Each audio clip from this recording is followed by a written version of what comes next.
So like schools you go to could be, colleges, it could be graduate schools, it could be language institutions, as you said, we're just coming for 6 months or a year to study a language. You don't always need a student visa to do like an informal course. Sometimes you can use a tourist visa, but it kind of depends if you're going to get a degree from that or not.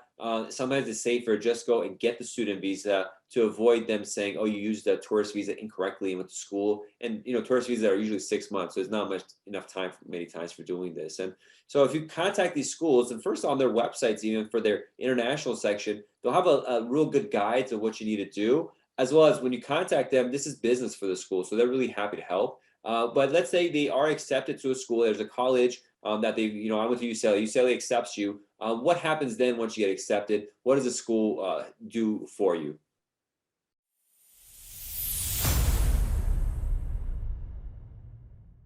So first thing and foremost, one of the most important documents for students here in the United States is Form I-20 that is specifically issued to F1 students.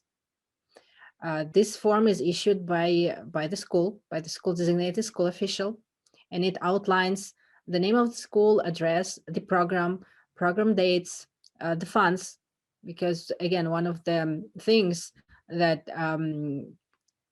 prospective student has to prove is to show that he or she has enough money to pay for his education in the United States. Mm-hmm.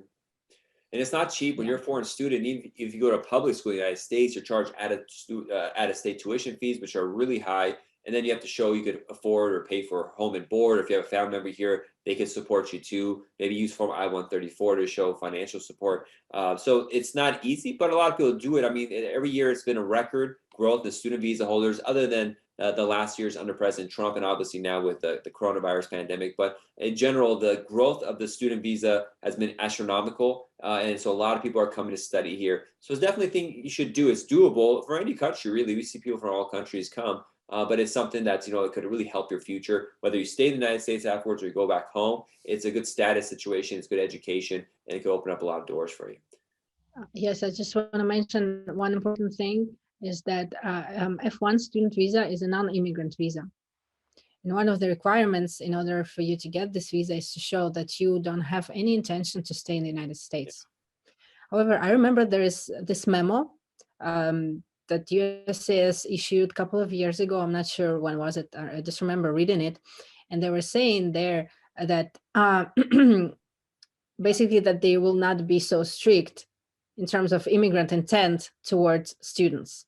Because obviously, you don't know what's going to happen. When you come here, you study, you might find work, right? And apply for work visa, or you can find someone else and get married to a citizen. Yeah.